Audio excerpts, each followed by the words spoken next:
There was a particular silence that only fear could create, a sort of vacuum that pulled every breath inward and held it hostage. That was the silence that gripped the Omega Hall at the Galactic Institute of Diplomatic Sciences when Professor Thraxel entered. He did not walk so much as glide, his six-limbed gait fluid, his metallic academic bands clinking softly as he moved. The dull emerald sheen of his carapace caught the light in clinical flashes. Behind him slinked a living shadow. The Vrexmaw. It was 8 feet of engineered elegance and horror, sleek and panther, like with overlapping chitin plates and coiling muscles barely hidden beneath its genetically tailored hide. Its eyes glowed faintly green, more intelligent than a beast should be. It padded alongside Thraxel, leash taut, though not from strain. The leash was more symbolic, like a warning flag before a landmine. The students gathered from 17 different planetary systems froze. Even the ones who didn't have olfactory systems still somehow smelled the fear. The Vrexmaw stopped at the front of the hall and scanned the room. No sound. Not even a rustle of datapads. Obedience, Thraxel began, his translator wrapping around each word like a scalpel, is not a concept, it is a practice. And like all practices, it requires correction. He flicked his wrist slightly. The Vrexmaw growled and began pacing, claws clicking against the lecture floor. Several students tensed. One, a trinolite, visibly trembled. Thraxel let the pause simmer. This, he gestured without looking to the predator, is part of your education. Not a deterrent, but a demonstration. Diplomacy without strength is merely begging and formal attire. No one argued. They never did. Not when Thraxel lectured, and certainly not when he brought that. He launched into his syllabus with an icy efficiency, never once softening his tone, his predator prowling silently between the front aisles. That was when the door hissed open at the back of the hall. Jack came in without looking up, his left arm still in a structured sling, the shoulder wrapped in fresh gauze beneath his standard-issue uniform. He moved like someone used to, navigating tight corridors and unwanted attention, quiet, purposeful, not trying to hide, but not interested in being seen either. He took the last seat in the back row, lowered himself slowly, wincing slightly as he adjusted his shoulder, and pulled up his notes on a thin, half-cracked holopad. The injury was recent. Nothing life-threatening, but the physical therapy was tedious. Rotator cuff tears didn't heal fast, especially not with limited sleep and recycled protein meals. He hadn't even looked at the front of the hall yet. But the Vrexmaw had already turned. Thraxel noticed instantly, voice faltering mid-sentence as the predator's head swiveled like a turret. Its pupils contracted, then flared. Something had changed. The beast stepped off the stage. The hall collectively stopped breathing. It stalked forward, slow and deliberate. Thraxel yanked once on the leash, murmuring a code into his wrist controller. The Vrexmaw ignored him. By the time Jack glanced up, the thing was already halfway to him. He blinked, straightened a little. His hand hovered near the sling strap, not out of defense, more instinctive awareness. The students turned to watch, horror blossoming in their eyes like radiation flares. A Xorothy in the second row whimpered. Someone at the far wall pressed the emergency alert. The Vrexmaw closed the distance. Jack didn't move. No dramatic gesture, no flare of defiance, just quiet focus. The Vrexmaw reached him, sniffed once at the air around his shoulder, then without a sound pressed its head into Jack's lap and curled up in a tight coil, exhaling a low, rumbling breath that vibrated the floor. Silence. Thraxel's eyes flickered. He tried the code again. Nothing. The creature lay utterly content, half-lidded eyes scanning lazily around the hall from the safety of Jack's knees. One chitin-plated paw draped over his thigh. Jack's entire body remained frozen except for his uninjured hand, which slowly reached up and, with the caution of a man touching a hot pipe, gently scratched behind the Vrexmaw's ear. It made a sound no one had ever heard from a Vrexmaw before. A purr. Jack finally said, without looking up. Is this normal? Thraxel stormed down the hall, fury twitching at the edges of his composed posture. Stand, he barked at the creature. It flicked an ear. Stand, he repeated, now using the control commands in Xeraxian code. The Vrexmaw tucked its head deeper into Jack's lap. Jack tried shifting slightly. The beast let out a small growl, but not at him, at Thraxel. I don't think it wants to move, Jack said, voice careful. He wasn't being casual, just wary, like someone tiptoeing through an open minefield. Security burst in from the side entrance, 3 units armed with pulse dispersers and a portable energy net. The Vrexmaw's eyes snapped open, back legs tensing. Jack held up his good hand quickly. "Don't." The lead officer hesitated. Jack looked down at the creature, speaking calmly, evenly. "It's all right. We're good. Just stay right here." The beast settled again, eyes locked on the guards, but no longer bristling. Thraxel was visibly shaking now, not with fear, but with the simmering rage of a scholar whose control had been ruptured in front of witnesses. Jack glanced up at him. "Professor, would it be okay if we just kept going?" "I didn't mean to interrupt. It's just, I think it likes me." A long silence followed. The students, emboldened by the absurdity of it all, began whispering, then laughing, nervously at first. A few recorded discreetly on their ocular implants. One brave soul called out, "Does this mean we don't get marked down for being late anymore?" Another whispered in a high-pitched wheeze, "He tamed the death beast with a shoulder injury." Thraxel tried to salvage the lecture, but the tension had shattered. His pacing faltered. He tripped over his notes. When Jack answered a question about Earth diplomatic protocols with a concise, textbook-perfect summary, half the class burst into spontaneous applause. 15 minutes later, Thraxel snapped his datapad closed, turned sharply, and exited the hall with all the dignity a flustered academic could muster. The Vrexmaw didn't follow. Jack remained in his seat, looking down at the warm, breathing mass of alien muscle now dozing across his legs like it had found its favorite pillow. He muttered to no one in particular, "I really hope it doesn't drool." By the time the Vrexmaw, unofficially named the Death Beast by the student body, finally uncurled from Jack's lap, the lecture hall had long since emptied. Jack sat stiffly, carefully shifting his legs one at a time to coax circulation back into them. His sling pulled slightly with each motion, and a deep, nagging ache in his shoulder reminded him that it had only been 4 weeks since the tear had been sutured in medbay. The Vrexmaw stretched like a satisfied feline and yawned, rows of surgical white teeth gleaming beneath the overhead lights. It regarded Jack with an expressionless, eerie calm, then nudged its massive head into his side. Jack exhaled. "Yeah, you too, big guy." 2 hours later, he was in the dean's office. Dean Salvi was a tall, translucent-skinned Aralari who prided herself on neutrality in all things, including facial expressions. But even her impassive demeanor wavered as she replayed the hall footage on her embedded console. "I believe this violates 3 sections of the Dominion Conduct Charter, 5 of the Institute's Peaceful Presence Clauses, and potentially the Predatory Species Act. But no one was injured, so, well, it's complicated." Jack nodded politely.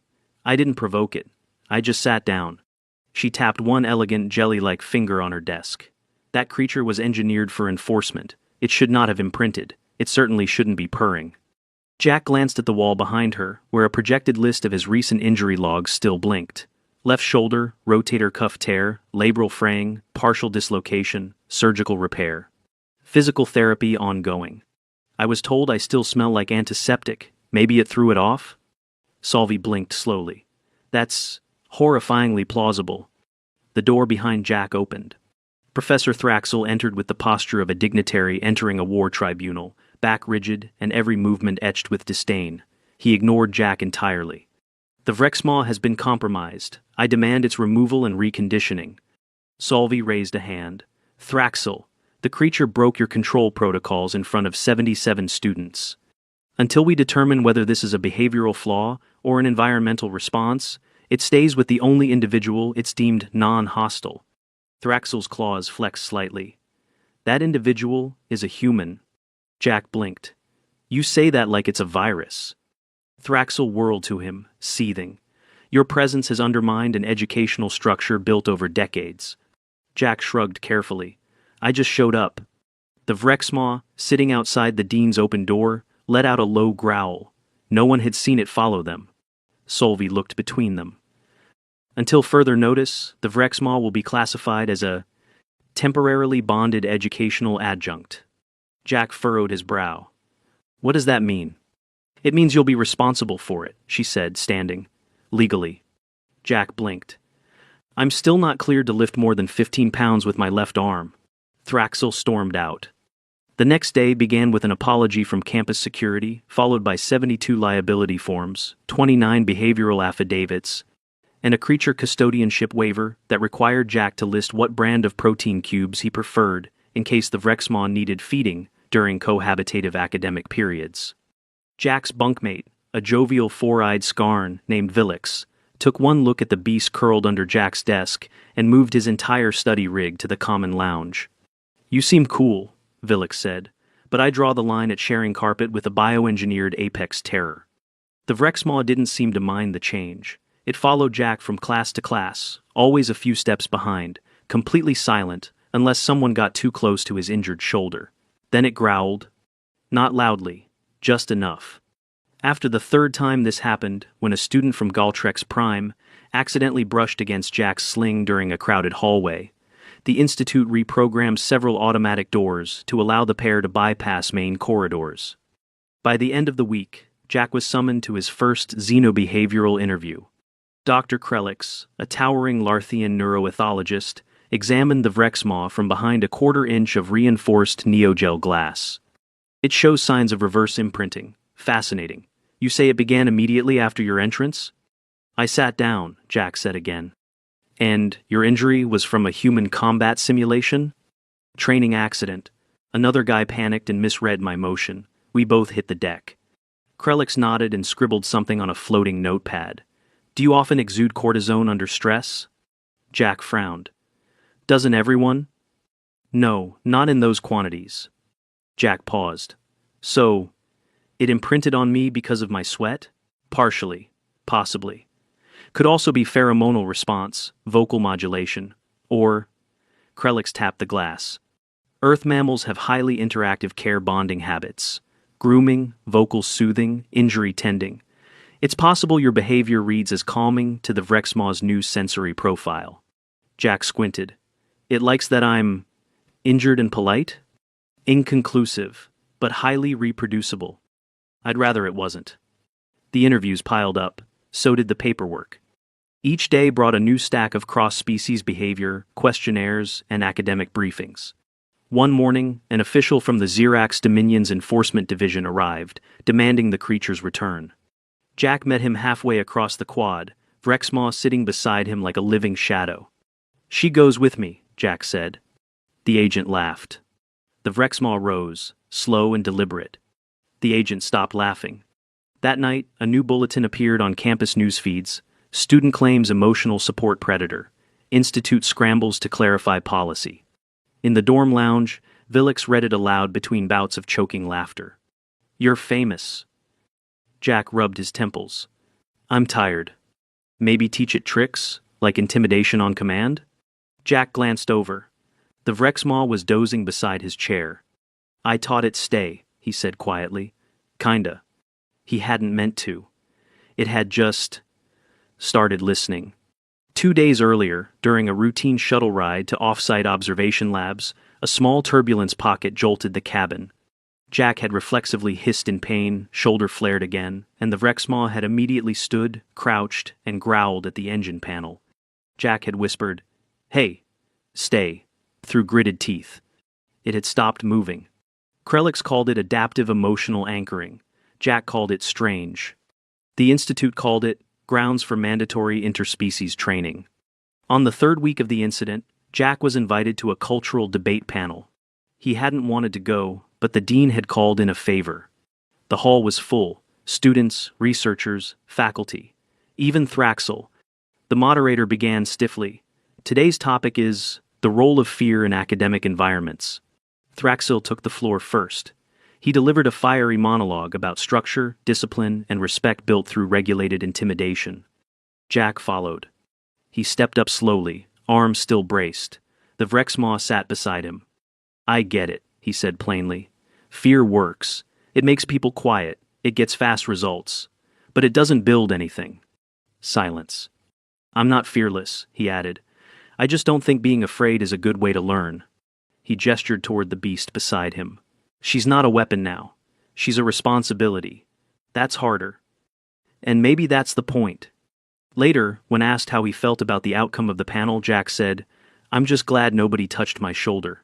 It started during a routine simulation exercise, a cross-discipline, mixed-species diplomacy scenario where students were paired up randomly and dropped into hollow sim environments designed to replicate tense border negotiations.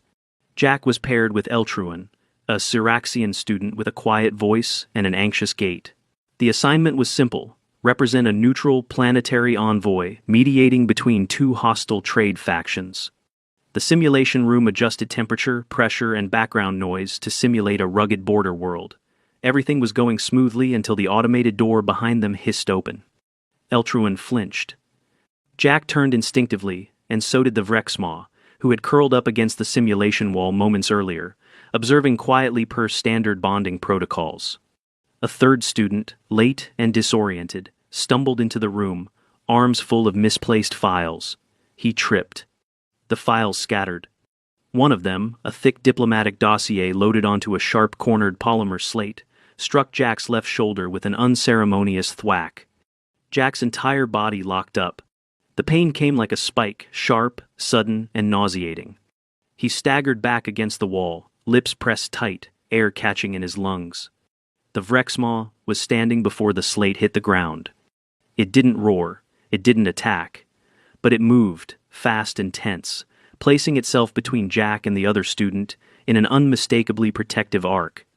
The simulation froze. Auto-halt protocols kicked in, bathing the room in neutral blue. Jack was kneeling now, both hands braced on his good knee, jaw clenched. His sling had caught part of the impact, but his shoulder screamed in protest. The repaired tissue was intact, he knew that from the limits of pain, but something had definitely flared, possibly the joint capsule, maybe the tendon. "Jack," Eltruin said, quietly alarmed. "Should we call Med?" He exhaled sharply. "Yeah." The Vrexmaw paced as they waited. She growled when anyone came near, even the medtech who finally arrived with a portable scan module. "Can't treat him if I can't get to him," the tech warned. Jack looked at the beast and murmured, "Down." The Vrexmaw stared. "Down," he said again, softer but firmer. She lay down beside him, still watchful but motionless. 15 minutes later, he was on a cushioned exam cot in the satellite medbay. Shirt off, shoulder unwrapped, breathing tightly as the scan probe hovered. "No tear," the medic confirmed, "but the supraspinatus is inflamed again, probably bursitis, maybe some joint stress. We'll need to immobilize it for at least a week." No lifts, no stretches, no simulations. You're lucky it wasn't worse. Jack didn't feel lucky. His shoulder throbbed with every heartbeat. The tightness returned every time he shifted. How long to recover this time? 5 to 7 days, if you follow protocol exactly. Otherwise, 2 weeks, possibly more. The Vrexmaw sat beside the cot, tail tapping once every few seconds. Jack reached over with his good arm and rested a hand on her neck. She leaned into it gently. "She doesn't like when I flinch," he muttered. The medic raised an eyebrow. "She also doesn't like anyone but you." Word spread fast again. By the next morning, the academic forum boards were full of screenshots from the frozen sim, threads with titles like "Emotional Sync Between Human and Genetically Bred Enforcer" and "Do Vrexmaws Empathize with Pain?" Meanwhile, a behavioral response team quietly installed new soft barriers around the entrances to all Jack's classrooms. The Vrexmaw was still officially classified as non-aggressive, but no one wanted to test that label too hard.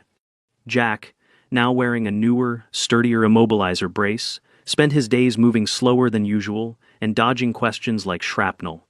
"Did you train it to respond to pain?" "No." "Did it recognize you were hurt again?" "Apparently." "Are you communicating psychically?"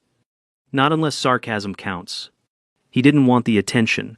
He wanted to heal, graduate, and maybe read something without having to explain his blood chemistry to 4 departments.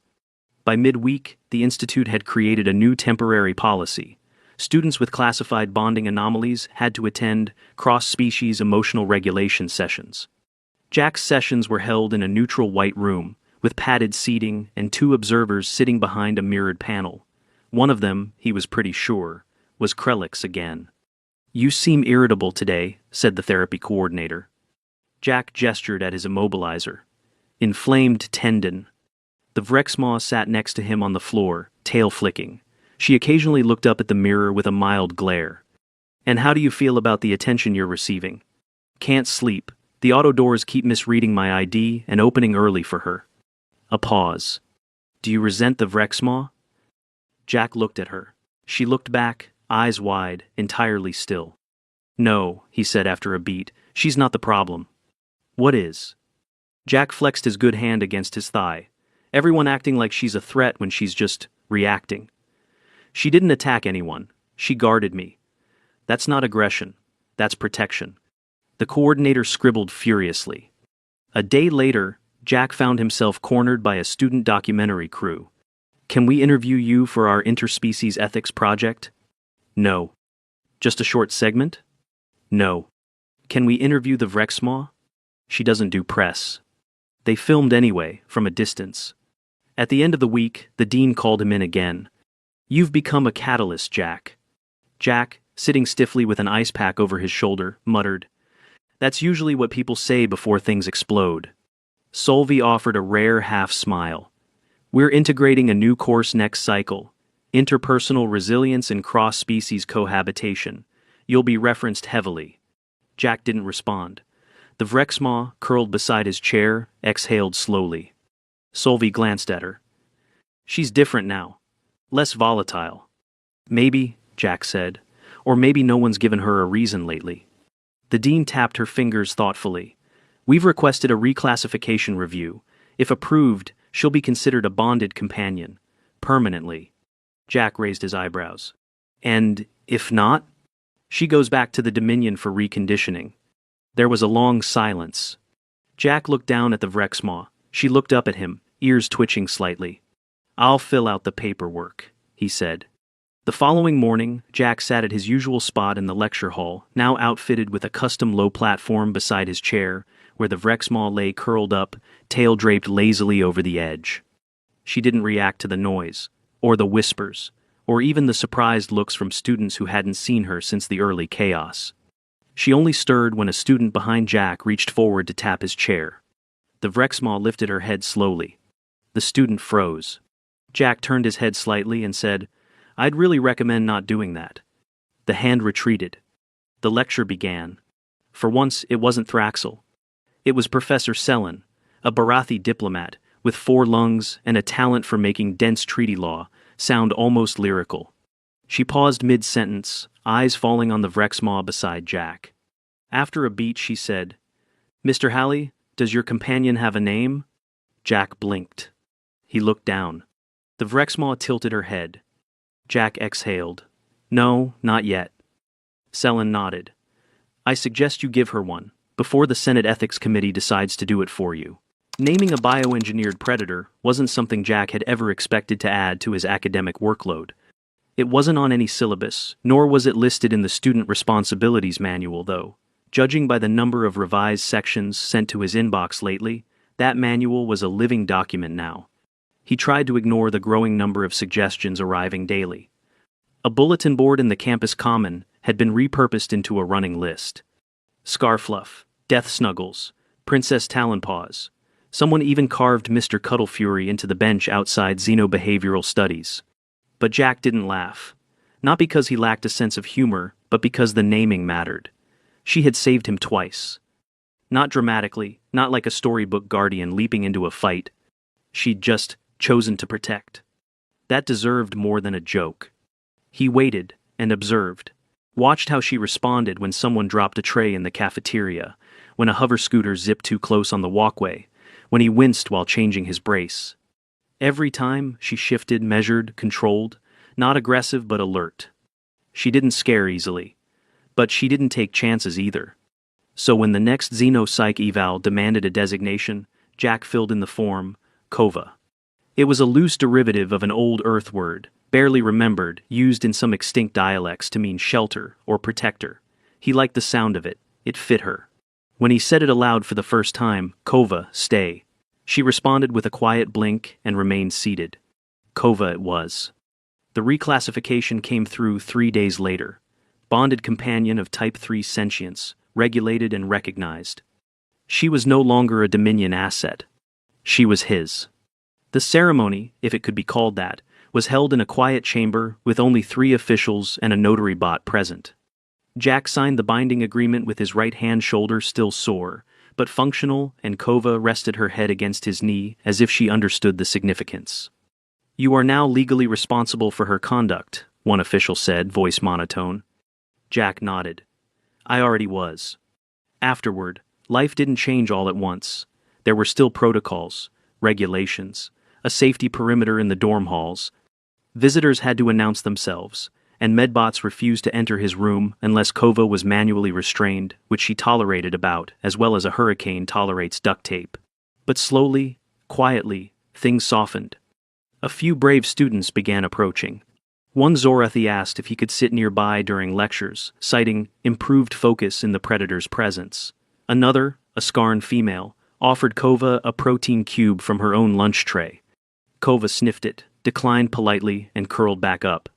Jack still kept his distance socially, but not out of aloofness. He was recovering, steadily. The shoulder had full range again, though the rehab protocols continued. Pain came and went, but less so now. He slept better. By mid-term, a quiet equilibrium settled over the institute.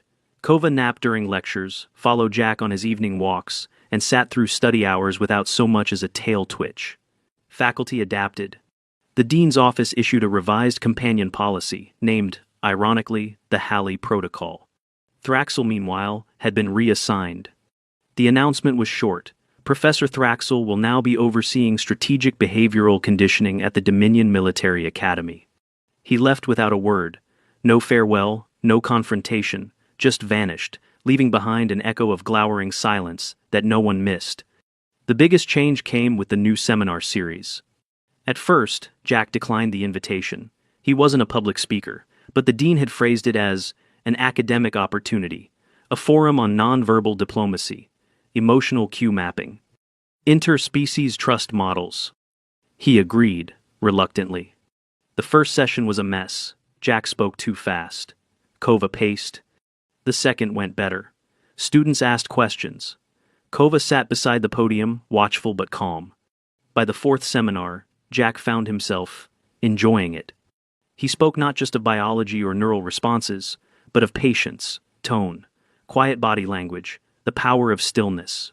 He explained how sometimes the best way to earn trust wasn't through strength, but by not reacting when you could. He didn't glamorize the pain. He talked about the rehab, the limitations, the moments he'd wanted to scream because his own arm wouldn't lift a half-full water bottle. And he talked about Kova, about how she didn't understand every word, but seemed to understand him, his posture, his tension, his breath. "How do you train that?" someone once asked. Jack shrugged.